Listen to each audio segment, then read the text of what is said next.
Hi, today I'm going to do one of the looks that I did on Jessica Biel for the Cannes Film Festival, because I put some of the looks on my blog about a month ago with a list of the products I'd used, and so many of you requested this particular look. And you guys said that some of you are going to be brides and they really want to see how to do the look for their wedding or bridesmaids or prom or other special occasions. And I think it is one of those looks that's perfect for that type of thing because it works on so many different skin tones and different ages. So just sorry it's taken so long. It has been over a month since my last video because I've been completely chock-a-block with work and had loads and loads of shoots, and then I got quite sick last week. So with one thing and another, it's taken a while, but hopefully it was worth the wait. And this is just a classically fresh, beautiful, pretty look that is perfect for any special occasion. So I hope you like it. So for base, I'm going to start with Makeup Forever HD, and this is 115. This is a really nice foundation for any kind of special occasion where you're going to be photographed a lot. So it looks really good on camera, and it doesn't have any SPF, so it's a nice fine foundation. And as this is sort of special occasion makeup, I'm going to take a little bit down onto the neck and also the chest if you're wearing a particular dress that's maybe low at the front, and just to make sure all the skin is even. And I'm using this clean kabuki brush just to smooth everything. So next I'm going to use some Becca Shimmering Skin Perfector. This has been decanted into a small pot in my kit, and I've already applied one thin layer already, which you can see. So I'm just going to add another layer over the top. Very, very thin layers, and just pat all those edges. I'm using the foundation brush that I used, so there's a tiny bit of foundation left on it, but not much. So next I'm going to use blush, and I'm going to use cream blush this time, which is one of the new Chanel ones, which I've been using in my kit for the last couple of months, and they're really lovely. They're sort of like a cross between a traditional cream blush, a sort of creamy one like the Bobbi Brown ones, and more of a mousse texture, so it's got that sort of very light, almost fluffy feel to it, and they have quite a velvety finish, so they're not too shiny, so they're good for all different skin types as well. And they work perfectly well with fingers. You can just keep adding more. They're very easy to blend. Or if you want to, you can use a brush and just use it to smooth off those edges. So that just gives a really beautiful rosy glow, which this look definitely had. So on to eyes. I'm going to start by using the NARS Pro Prime. I'm going to use that all over Maya's lids before we put eyeshadow on. So I'm going to use the Rosy Nude palette by Dior, and this is what I used on Jessica, and I love this palette for brides, for red carpet, because it's got a really nice mix of plummy pink tones and sort of browny tones and warm tones, and I just think it suits so many different skin tones. It's a really versatile palette. So I'm going to start by using this shade here, which is a kind of shimmery, sable-y, minky colour. Very, very pretty. I'm going to use that all over Maya's lids. Very, very light. You don't need to use much of these, actually. They're pretty pigmented. Then using the darkest shade from the palette, which is almost a sort of plummy shade, really. I'm going to start to use that at the outer corner. I have still got to do my concealer, but I'm going to do it after the eyes in case anything drops down. Although they're not too dark, so shouldn't do. Just really, really softly defining and shading. And every now and again, open your eyes, look straight ahead, and then you can sort of see where you need to bring it up to. You just want it to give shape to the eyes, so a little bit above the socket line there. But really pretty, really soft. So next, using a mixture of those two shades that I've just used on Maya's lid. Look up for me, Maya. I'm going to use a wash underneath, so got a real mixture of those two shades going on.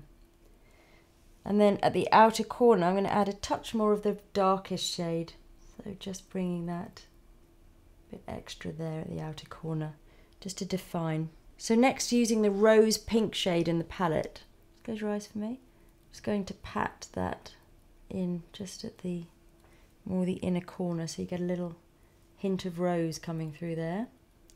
And then the lightest colour, which is the highlighter. Very lightly, I don't want anything too shiny, but just as a wash really of the very, very palest shade up on the high point. And you could also, using either a small brush or a Q-tip, put a little bit of the rose pink, look up for me darling, in the corner right there.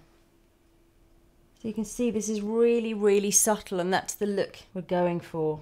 When it gets really bright here, it starts to look quite old-fashioned, I think. Just keep it really, really soft. Okay, so before we do anything else, we can now do concealer. And I'm going to start by doing under eyes. I'm using the Clinique airbrush. I'm going to use that with a brush. So if you look up for me, I'm just patting that on. If any of the brown had dropped down, you could use a Q-tip just to clean all the little drops away.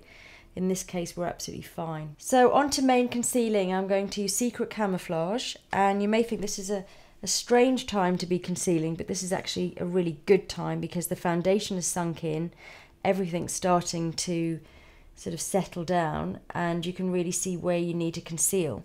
You can use a pinpoint brush if it's just little tiny little spots and things. Maya's got really good skin. If you have areas that are bigger that you need to conceal, you can use a much fluffier, bigger brush, something like a 217, maybe around the chin for concealing, or if there's anything on the neck, any little spots or any marks. And if you have anything that's quite strong that needs concealing, maybe like some pigmentation or something, you could use something like a Vichy Dermablend or a Keramask concealer. So on to powder, and Maya has oily skin, so I'm actually going to use powder all over. Just a really light layer.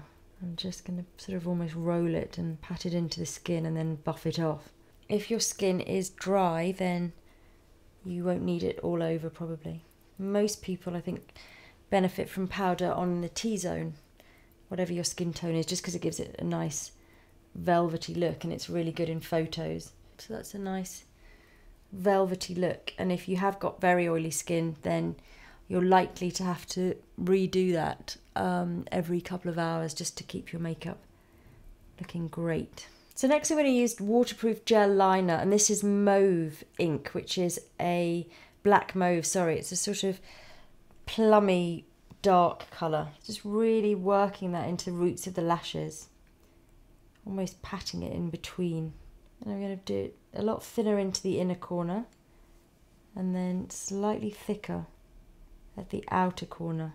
And it's not a very winged eye look, but it's always nice just to lift the eyes slightly. So I'm going to just give that edge a little extension and just lift it slightly. So you can see from the front it just elongates the eye. So on to lashes, and let's give them a really good curl. For lashes I'm using the Giorgio Armani Eyes to Kill Waterproof. This is a great mascara for a wedding, I think. Long lasting, and I found it to be one of the best waterproof ones. There's lots of them that say they're waterproof, they really just aren't, which is kind of annoying. I'm going to apply some Liz Martin's lashes now. These are the nice bushy individual ones, which just add a lot more depth. I'm mainly going to use some short ones and a couple of mediums just at the outer edge. So I'm using the Duo glue, which is my favourite surgical glue. It looks white but it dries clear. And then you just drop them on top of your natural lashes.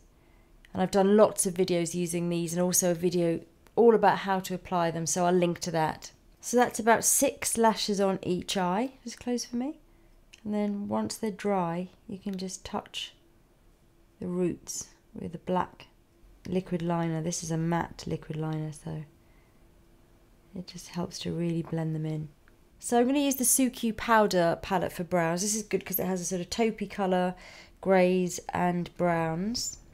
Mix those together. I've slightly dampened the brush as well, just for getting the initial shape on.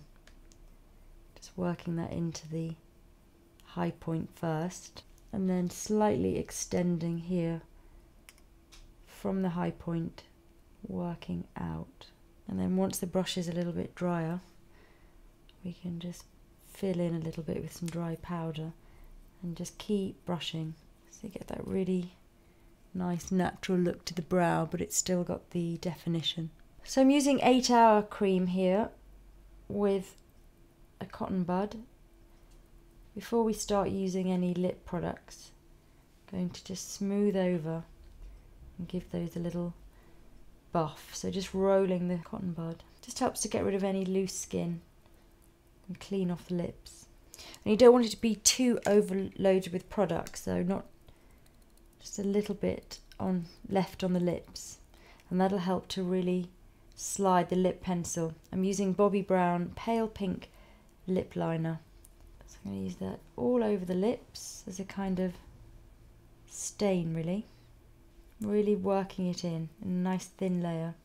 Then using the same lip liner, I'm just going to shape the lips as well, so I've gone all over the lip and now I'm using it to line, but really buffing that line in to the lip so we don't have any harsh edges anywhere. And to finish off, I'm going to use this nude, pinky nude lip colour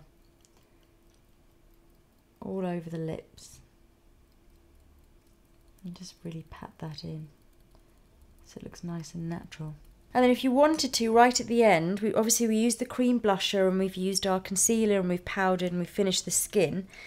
But if you wanted, you could go back in with a powder blusher, maybe something with a little bit of shimmer in, and just add a touch more over the top. And I find that really lasts a long time when you use a cream underneath, then you powder, and then you finish off with a little bit of powder over the top. It really helps to sort of seal those layers together. You get that lovely rosy glow. Actually, once I'd finished the look on Jessica, because she was wearing this beautiful silvery dress, I actually went in with a silver eyeshadow and just added a little bit of that silveriness to it, just because it sort of tied her dress in with everything. If I'm doing the exact look. So that's it, that's the finished look. You're all ready to go wherever, whichever special occasion you're going to.